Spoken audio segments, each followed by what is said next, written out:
بنت غلبانه فجاه بيدخل جوه جسمها طفيلي وبيخليها قويه جدا وزي الوحوش بالظبط وبيجيب لها حقها من كل اللي ظلمها. لكن البنت دي فجاه بتلاقي نفسها بسبب الطفيلي اللي جواها بقت جزء من منظمه كبيره كلها طفيليين وكلهم بيحاولوا يقتلوا اكبر كم ممكن من البشر عشان يحتلوا العالم كله والبشر يفنوا. فهل بقى هيعملوا كده ولا البنت دي هيكون ليها راي تاني؟ ده بقى اللي هنعرفه في نهايه الفيديو بتاع النهارده، فيلا بينا. بيبدأ المسلسل في مدينة في كوريا الجنوبية اسمها مدينة ناميل، وبنكون بالتحديد في حفلة موسيقية في المدينة، وبنشوف حاليا ان بينزل على الحفلة دي يرقات من السماء، وواحدة من اليرقات دي بيخرج منها طفيلي شكله غريب. الطفيلي ده بيفضل يمشي لحد ما بيوصل لشخص كده نايم في مكتب وبيدخل جوه جسمه من خلال ودنه، ولما الطفيلي بيدخل جوه جسم الشخص ده فجأة الشخص ده بيغمى عليه، وعارفين مش بيعدي وقت طويل وبتيجي للشخص ده بنت كده صديقته بتحاول تصحيه عشان يحضر الحفلة معاها، لكنه مش بيصحى فبتسيبه وبتمشي. مش بيعدي دقايق حرفيا وفجأة الشخص ده بيقوم من تاني، وبنعرف هنا ان الطفيلي بيتحكم حاليا في جسمه، وبيروح بعد كده وسط الحفلة ووسط الناس اللي في الحفلة، وفجأة وشه بيبدأ يتفتح وبيطلع منه الطفيلي واللي بيكون شكله مرعب جدا، وبيكون عبارة عن كائن غريب ليه 3 عيون وليه ايد شبه السكاكين. ودي مقدمات بيبدأ الشخص ده والطفيلي اللي جواه يقتل في كل الناس الموجودين في الحفلة. وهنا بقى يا صديقي لازم نرجع بالزمن ساعة واحدة بس بحيث نفهم ايه اللي بيحصل ده كله بالظبط. بنرجع بالزمن ساعة لورا وبنكون حاليا في سوبر ماركت كده، بنشوف شخص شكله غريب ومجنون شوية، والمجنون ده بقى بيشتري حاليا لحمة من بياع اللحمة اللي في الماركت، وبياخد اللحمة للكاشير اللي بتكون واقفة حاليا عليه بنت اسمها سو، وبيطلب منها ان هي تقول له سعر الطبق بتاع اللحمة ده كام. فبتعرفوا ان الطبق معلهوش التيكت بتاع السعر، فلازم يعني يرجع لبياع اللحمة من جديد عشان يحط له تيكت عليه السعر. في الوقت ده المجنون بيتجنن وبيفضل يشتم فيها وبيهددها انه هيقتلها هي وكل الناس اللي في العالم. هو حقيقة يا صديقي تصعيد زيادة للأمور وغير مبرر، لكنه يعني عمل كده. في المجمل بيسيب المجنون الماركت وبيمشي، وبتكمل سو عادي جدا شغلها، وفي نهاية اليوم بتاخد بعضها وبتركب الموتوسيكل بتاعها وبتتحرك على بيتها. وهنا بقى بنشوف ان المجنون في عربية كده وكان مستني سو، وحاليا بيمشي وراها لحد ما بيوصل لمكان معين كده مقطوع وبيخبط في سو. فتقلب بقى هي من على الموتوسيكل وبينزل زي المجنون ومعاه سكينة وبيفضل يطعن فيها، فبتزق سو وبتهرب منه وبتدخل وسط زرع، لكنها غصب عنها من التعب بتقع مغمى عليها. في اللحظه دي في يرقه فيها طفيلي بتقع جنبها، وبنعرف ان الطفيلي ده كده دخل جسمها. في العموم بيجي بعدها المجنون عشان يعني يكمل عليها ويقتلها، لكن فجاه بيتقسم نصين حرفيا وبيقع ميت. وبنعرف حاليا ان الطفيلي اللي جوه سو هو اللي قتله. وبس يا سيدي، بعد فترة مش طويلة في اسم الشرطة بتاع مدينة ناميل بيوصل المحقق تشول، وبيجي دلوقتي المحقق تشول 2 من رجالته بيعرفوه ان في بنت اسمها سو اتعرضت لمحاولة قتل على ايد قاتل مجنون اسمه كيونج.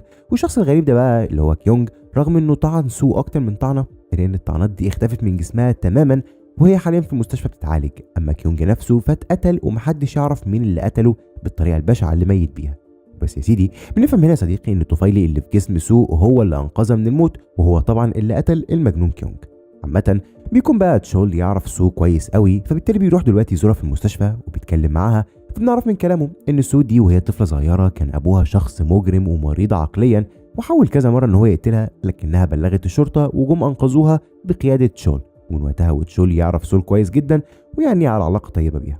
وحاليا بقى بيكونوا سو وتشول مش عارفين هي ازاي اصلا بقت بخير بالشكل ده رغم ان الطعنات اللي اتعرضت لها كبيره، لكنهم يعني مش بيهتموا بالموضوع طالما هي بقت كويسه وبيعدي. وبيطلب دلوقتي تشول من سو انها لو احتاجت اي حاجه تكلمه، وبيودعها وبيمشي. هوب هوب هوب هوب هوب، وقف عنك. عملت لايك؟ طب روح بعد اذنك كده اعمل لايك، لان اللايك بيساعد. اكتب لنا كومنت قول لنا رايك فيه في الحلقه. عارف الحلقه لسه ما خلصتش، قبل ما تقول عارف ان الحلقه ما خلصتش، بس انزل عادي قول رايك فيها واشترك في القناه وشير الفيديو وبس كده. يلا نكمل الفيديو. بيعدي بقى على كل الكلام ده كام شهر تقريبا، وبنكون حاليا مع رئيس عصابه، ورئيس العصابه دي بيوصل لمقر عمله واللي هو عباره عن كازن وكده. وفجاه بيدخل على رئيس العصابه ده قاتل مأجور من عصابه تانية اسمه سيول، وبيحاول سيول ان هو يقتل رئيس العصابه لكنه بيفشل، ورئيس العصابه بيهرب منه وبيبعت رجالته يطاردوا سيول. فبيهرب بقى سيول من المكان لحد ما بيقدر ان هو يبعد عنه، وبيروح يعمل مكالمه تليفونيه لواحد صاحبه، فصاحبه ده بيعرفه ان رئيس العصابه ورجالته بيدوروا عليه وانه لازم يستخبى. وقتها بيقرر سيول يروح يستخبى عند اخته اللي ما زارهاش من سنين. بيروح فعلا سيول لبيت اخته الكبيره، وطبعا هي بتتفاجئ اول ما بتشوفه، وكمان بيحس على فكره سيول انها بتعامله بطريقه غريبه لكنه مش بيهتم. وبيسالها دلوقتي على واحده قريبتهم كانت دايما عايشه مع اخت سيول، بس اخت سيول ما بتكونش عارفه مكانها، وده بيخلي سيول يستغرب وبيدخل اوضه قريبتهم دي يدور عليها. فبيلاقي هناك موبايلها موجود، فبيستغرب اكتر وما بيكونش عارف قريبته راحت فين، وبيشك شويه في اخته. خصوصا يعني ان تصرفاتها اخر فتره غريبه زي ما بقول. كل الاحوال بيقرر سيول انه هيراقب اخته من هنا ورايح، ولما بيفتش الاوضه بتاعت اخته وحاجتها بيكتشف اعلان كده لكنيسه معينه، ورمز الكنيسه دي بيكون شكله غريب. ويعني يا صديقي عاوزك تفتكر الرمز ده لقدام. المهم يعني ان بنروح بعدها لشخص كده كان موجود مع فتاة ليل، وفتاة الليل دي بتطلب من الشخص ده يجي معاها بيتها يسهروا، فبيوافق وبيروح معاها الزبالة.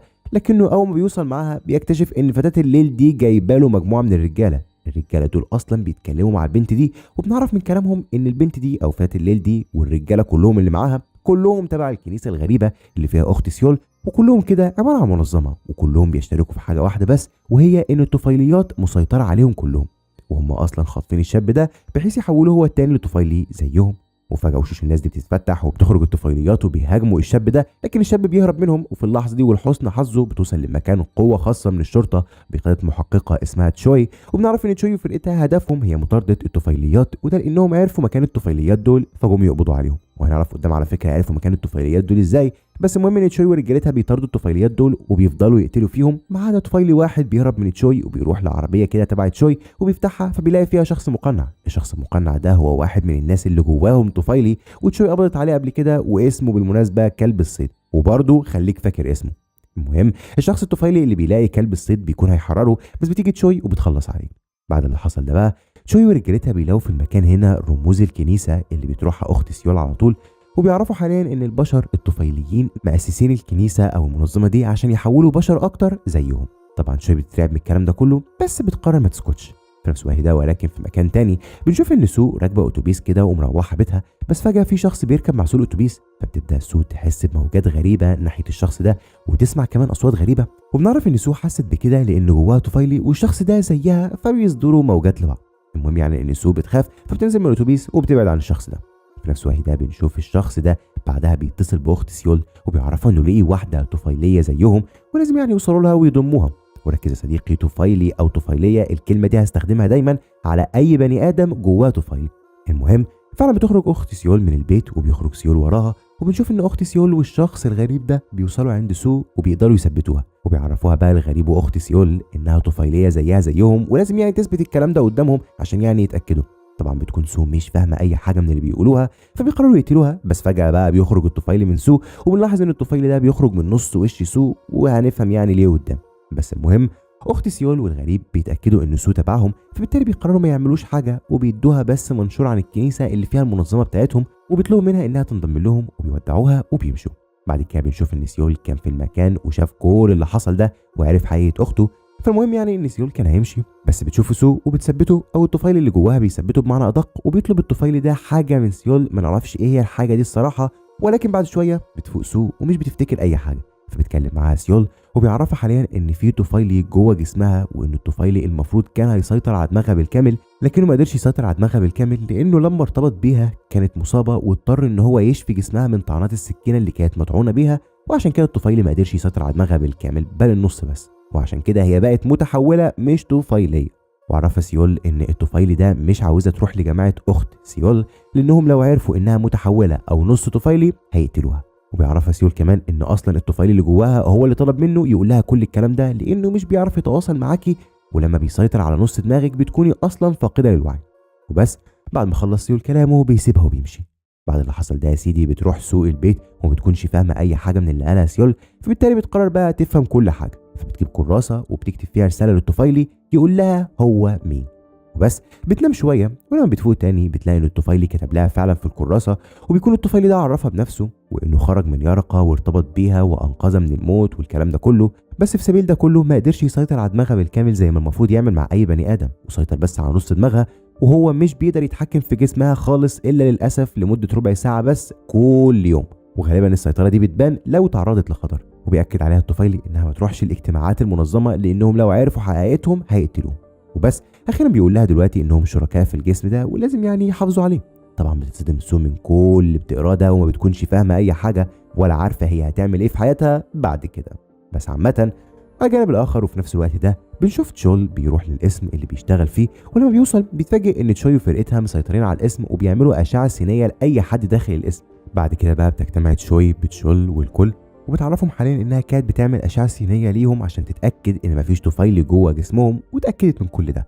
وبتعرفهم دلوقتي ان من فتره كوريا نزل فيها مجموعه من الطفيليات ارتبطت بالبشر وبيحاولوا يقتلوا باقي البشر ويحولوهم كلهم لطفيليات عشان يحتلوا المكان. والشوي وفرقتها دورهم ان هم يوقفوا اللي بيحصل ده. وبتعرف شوي الكل دلوقتي ان الطفيليات دي منتشره في المدينه هنا وعندهم منظمه كامله ولازم يقضوا عليهم كلهم.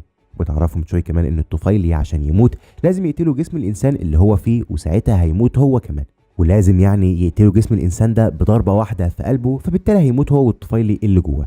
وبتعرف كمان شوي الكل دلوقتي بكلب الصيد واللي بقى على فكره واحد مصاب بطفيلي ويبقى جوزها السابق اصلا، لكن الطفيلي مسيطر عليه بالكامل وعشان كده يعني هي قبضت عليه ولبسته القناع اللي لابسه حاليا ده، واللي لو حاول الطفيلي يقلعه ويهاجم اي بشري بترش عليه ماده كيميائيه بتضعف الطفيلي فبالتالي مش بيقدر يعمل اي شيء. وبتعرفهم كمان شوي ان جوزها او كلب الصيد ده مهم جدا انه بيعرفها مكان الطفيليات اول باول، او يعني البشر المصابين بالطفيليات بسبب الموجات الصوتيه اللي بيصدروها لو هم قريبين من بعض.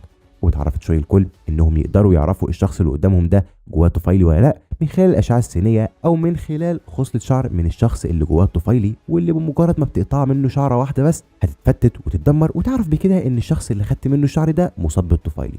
واتعرفت شوي الكل ان من اللحظه دي شغلهم الشاغل دلوقتي وكل اللي هيفكروا فيه ويركزوا فيه هو القبض على الطفيليات دي وتدمير منظمتهم. في اللحظه دي الكل بيكونوا مرعوبين جدا بس بيوافقوا على كلامها وبيكونوا مش عارفين هيبداوا ازاي.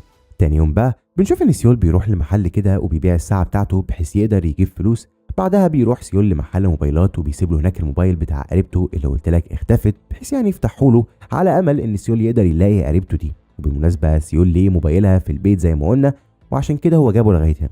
المهم بعد ما سيول ساب الموبايل للشخص ده عشان يفتحه بيروح لمحل موتوسيكلات كده وبيطلب منه يصلح له موتوسيكل عنده بحيث يعني يشتريه، وبيسيب سيول الراجل ده يصلح الموتوسيكل وبياخد بعضه وبيرجع لمحل موبايلات عشان ياخد الموبايل. وبالفعل بياخد سيول الموبايل من بتاع الموبايلات، واللي بيقول لسيول دلوقتي من كام يوم كده في عصابه جات له ووزعت صوره عليهم كلهم وعلى كل الناس عشان يعني لو حد شافه يبلغ عنه. بيقول الراجل ده لسيول يخلي باله من نفسه لان العصابه بتدور عليه. فبيعرف دلوقتي سيول ان اكيد العصابه دي هي العصابه اللي كان هيقتل رئيسها، وفي كل الاحوال يعني بيشكر سيول الراجل ده وبيرجع من جديد لمحل موتوسيكلات.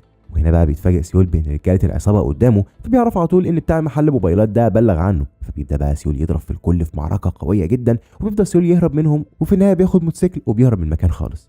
بعد كده بقى بيتصل سيول بصديق ليه اسمه كيو، وبنعرف ان كيو ده يبقى صديق سيول من العصابه اللي سيول فرد منها. المهم ان كيو بيعرف سيول ان رئيسهم جونج دو مبسوط منه لانه كان يقتل رئيس العصابه المنافسه، وبيتفقوا دلوقتي سيول وكيو انهم يعني يتقابلوا عند مكان معين كده في الليل. بعدها بيروح سيول عند الكنيسه اللي اخته بتيجي فيها هي والطفيليين اللي زيها بحيث يعني يراقبهم. وفي نفس الوقت ده بنشوف ان سو في شغلها وحاليا يعني بيجي لها تشول وبيطلب منها يقعد معاها، فبيقعد فعلا تشول مع سو وبيفضل بقى يسالها عن احوالها. وبنبدا نشك كده يا صديقي ان تشول بعد ما قابل تشوي وعرف مواصفات الطفيلي شك ان سو طفيلي وبالتالي جه هنا يتاكد، وعشان كده بياخد تشول شعره من شعر سو من غير ما تاخد بالها وبيودعها وبيمشي. بعد كده بقى بتكون سو مروحه خلاص بيتها، فجاه بتلاقي قدامها اخت سيول واللي بتطلب منها تيجي معاها حالا عشان يعني هيحضروا اجتماع للطفيليين اللي موجودين في الكنيسه، وان قس الكنيسه واللي هو رئيس اخت سيول وكل الطفيليين عاوزين يشوفوها. فبتوافق فعلا سو وبتروح مع اخت سيول للكنيسه دي. وهنا بقى بتشوف سيول كل اعضاء الكنيسه واللي كلهم طفيليين، وبتكلم القس مع الكل وبيعرفهم ان في واحد من رجالتهم مات على ايد الشرطه، وقبل ما يموت بعت لهم فيديو. بيشغل دلوقتي القس الفيديو واللي بيظهر فيه واحد من الطفيليين بيعرف الكل ان تشوي مكونه فرقه كامله وكبيره بتدور عليهم وان كلب الصيد معاها، وهيعرفها مكان الكنيسه كويس جدا وقريب. وساعتها بقى هي بكل سهوله هتقدر تدمر المنظمه وبالتالي لازم يشوفوا حل بسرعه. بعد كده بيتكلم القس يا صديقي مع كل موجودين وبيعرفوا انهم لازم يخلوا تشوي وفرقتها يوقفوا بحث عنهم ويستمروا في خطف البشر وقتلهم لانهم بيتغذوا عليهم ومحتاجين يعملوا جيش كبير في اقرب وقت.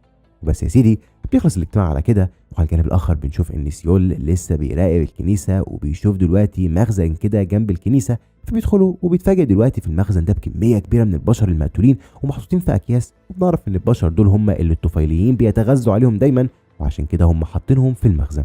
واثناء ما كان سيول بيلف هنا وهناك في المخزن بيتفاجئ بواحد من الطفيليين بيدخل المكان فبيستخبى. واثناء ما كان سيول بيستخبى بالصدفه بيقف عند جثه بنت وبيكتشف ان البنت دي قريبته اللي اخته قالت له انها اختفت. وبيعرف سيول كده ان اخته او الطفيلي اللي جواها قتل قريبتهم وجابها هنا بحيث يتم التغذي عليها.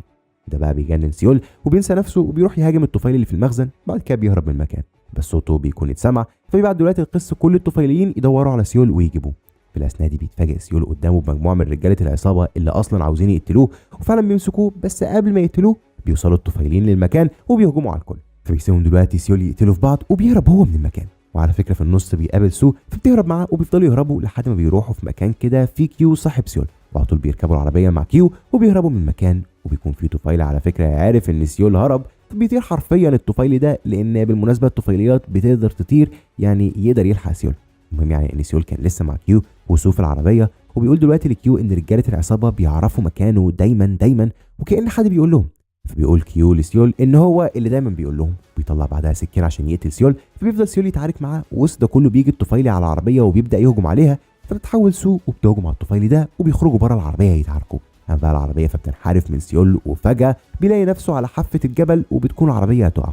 في الوقت ده بيكون كيو بيحتضر حرفيا، فبيعرف كيو سيول ان الرجاله اللي كانوا هيقتلوه مش تبع رئيس العصابه اللي كان سيول حاول يقتله، بل تبع العصابه اللي سيول شغال منها، لان رئيسهم في العصابه جونج دو قرر يخلص من سيول في سبيل انه يتصالح مع العصابه اللي كان بعت اصلا سيول يقتل رئيسها. وبيخلص كيو كلامه وبيموت. اما سيول فبيحاول ان هو يخرج بره العربيه، لكنه بيتشعلق عليها وبيكون هيقع من فوق الجبل مع العربيه. وفي الوقت ده بتكون سو لسه بتتعارك مع الطفيلي، واللي بيعرف حاليا ان سو متحوله مش طفيليه، وان البشريه اللي هي مرتبطه بيها واللي هي يعني في حالتنا سو هتاثر عليها. وبيقرر دلوقتي الطفيلي ما يكملش القتال ده ويروح للكنيسه يبلغ الكل بالموضوع، وفعلا بيسيب سو وبيطير. لكن سو او الطفيلي اللي جواها بيمسكه وبيرميه في الارض، فبيموت الطفيلي ده في الحال. بعدها بتروح سو وبتنقذ سيول، وبنبدا نحس كده يا صديقي ان الطفيلي اللي جوه سو بدا يتحكم فيها اكتر من المعتاد، ولسه صراحه ما نعرفش معناه ايه. بس على الناحيه الثانيه كانت شوي بتراجع دلوقتي على شويه قضايا يمكن تقدر تحدد الطفيليين اللي موجودين في المدينه، لحد ما بتقدر توصل لقضيه سو، وبتعرف ان سو اتطعنت كتير جدا لكنها ما ماتتش. فبتعرف على طول دلوقتي ان جواها طفيلي وبتقرر توصل لها. تاني يوم بقى يا صديقي بيقعد سيول مع سو وبيعرفها انهم لازم يتصلوا بالشرطه ويبلغوهم عن الكنيسه اللي بيتجمعوا فيها الطفيليين. فبتعرف سو سيول انهم ما ينفعش يروحوا يبلغوا الشرطه لانهم ممكن يكتشفوا ان سو من الطفيليين وبالتالي يقبضوا عليها. وبتعرف سو سيول انها معاها رقم ظابط كده معين ممكن يكلموه ويعرفوه المعلومات دي كلها بدون ما يقولوا هويتهم. وبتدي دلوقتي سو لسيول رقم المحقق واللي هو بيكون تشول. فعلا بيتصل سيول على تشول وبيعرفه بالكنيسه والطفيليين اللي فيها. فبناء عليه بيروح تشول للمحقق تشوي وبيعرفها حاليا بقى بموضوع الكنيسه. فبتقرر ان هي تطلع دلوقتي مع تشول على الكنيسه دي فورا. وبتسال بقى تشوي المحقق تشول عن سو، فبيعرفها تشول انه كان شاكك ان سو من الطفيليين، لكنه راح واختبر شعرها واكتشف انها مش منهم. فبتصدق فعلا تشوي المحقق تشول وبتعدي الموقف.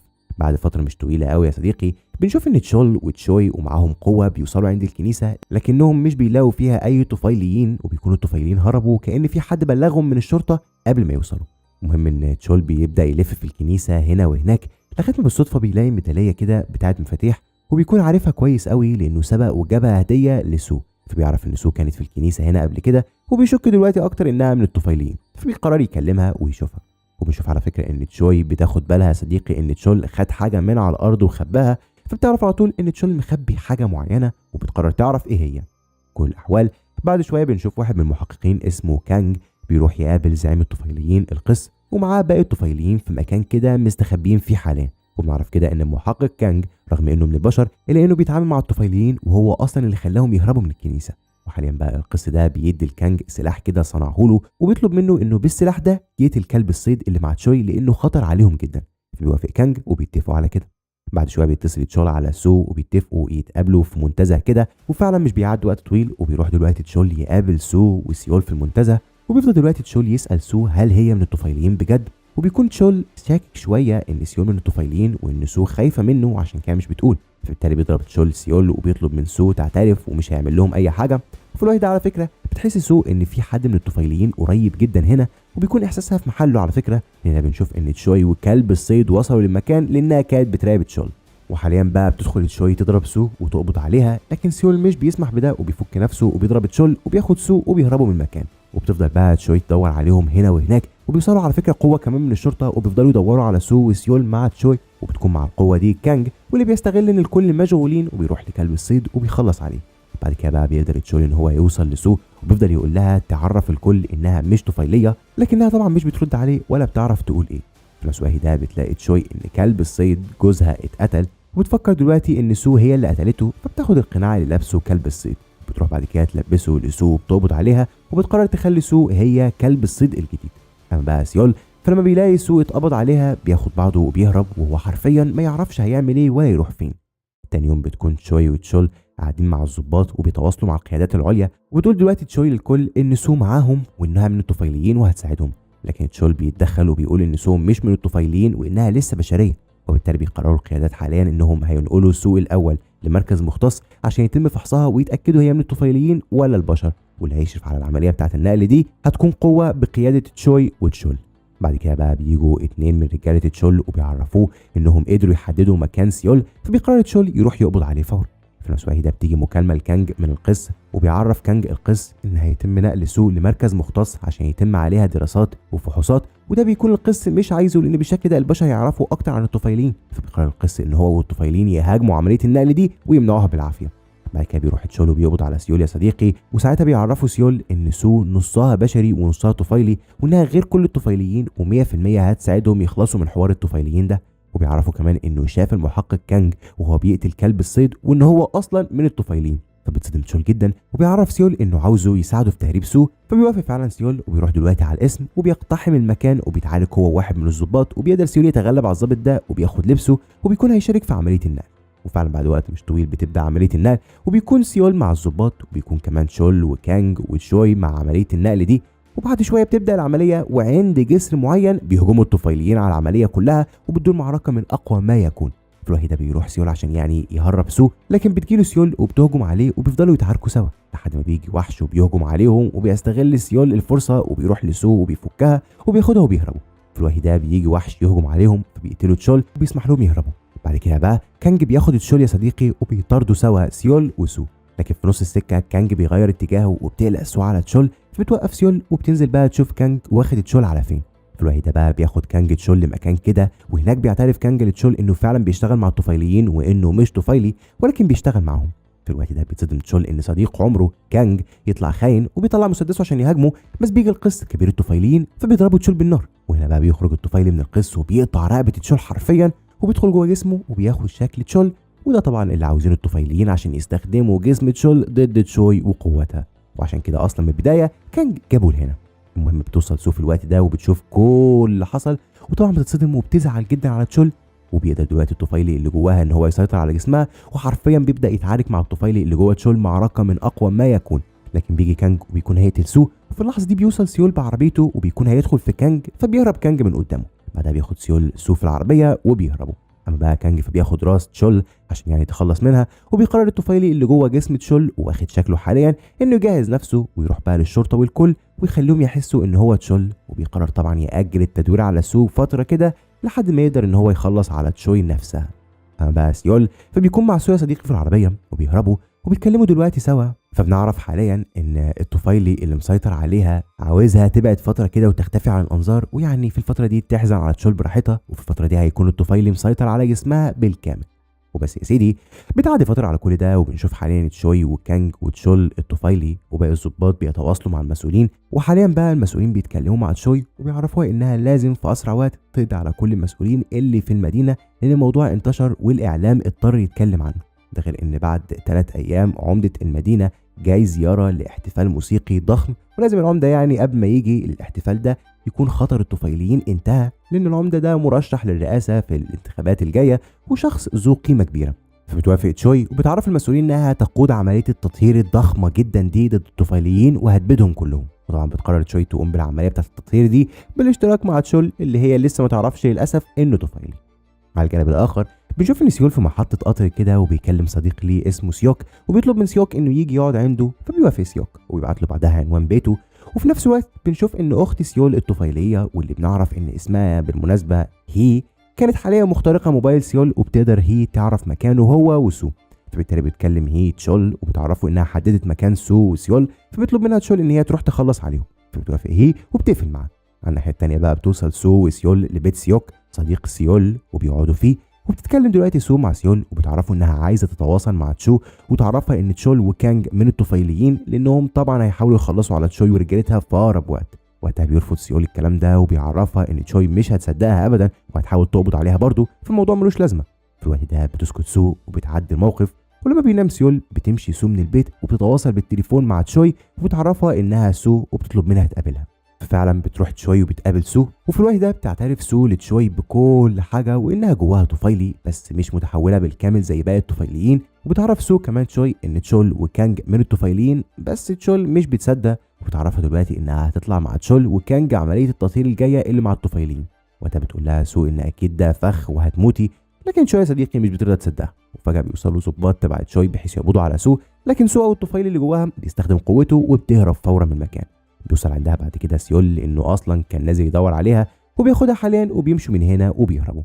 بعد شويه بقى بيرجعوا على بيت سيوك عشان يتفاجئوا بقى بهي مستنياهم وبتحاول دلوقتي تهاجمهم، فبيهربوا سيول وسو. اما سيوك فبيحاول يهجم على هي لكنها بتقتله في مشهد من احزن ما يكون. وبيشوف دلوقتي سيول صاحبه وهو بيموت، وطبعا بيكون هيتكلم. المهم بعد كده بيتصل سيول وسو على تشوي وبيعرفوها تاني ان تشول وكانج من الطفيليين وما ينفعش تثق فيهم، لكن تشوي مش بتصدقهم. وبتبدا بعد كده تشوي عمليه التطهير واللي بتهجم فيها على اماكن كده بتاعت الطفيليين وبتخلص عليهم كلهم بنجاح. بسبب نجاح العمليه دي تشوي مش بتصدق سو ابدا وبتقتنع ان سو كدابه. في الوقت ده بتكون سو هتتجنن وتعرف ليه تشول اصلا قتل الطفيليين اللي زيه او سمح اصلا بقتلهم، مع انه المفروض يعني انه يكون فخ. فبيعرفها بقى سيول ان عمده المدينه جاي قريب يزور المدينه، وغالبا تشول قرر يضحي بشويه من الطفيليين عشان مهرجان الموسيقى يتعمل ويحضر في العمده ويسيطر على دماغه هو بالذات، وبكده هيكون سيطر على عمده المدينه وهو نفس الشخص اللي ممكن يبقى رئيس الدوله، وده معناه انه هيسيطر على البلد كلها. وعشان كده تشول ساب تشوي تقتل شويه من الطفيليين بحيث يعني يوصل في الاخر للعمده ويقدر يسيطر على البشر اكتر ويحولهم لطفيليين. وده يوضح يا صديقي ان الطفيلي اللي جوه تشول ده طموحه ذكيه جدا ولسه ما نعرفش هيوصل لايه. في المجمل بعد شويه بقى بنشوف ان تشول بيطلع في الاخبار وبيتكلم عن ان معظم الطفيليين اتقتلوا في عمليه التطهير والمهرجان الموسيقي هيتم في ميعاده عادي خالص. وبيقول كمان ان باقي عدد طفيليين قليل منهم سو، ومفروض ان تشوي هتطلع دلوقتي تدور عليهم وتقتلهم. اما بقى تشول وكانج وقوات الشرطه بتاعت المدينه هيأمنوا العمده. الكلام ده بقى بيخلي تشوي تشك شويه ان في حاجه، ولكن ما عرفش لسه ناوي تعمل ايه.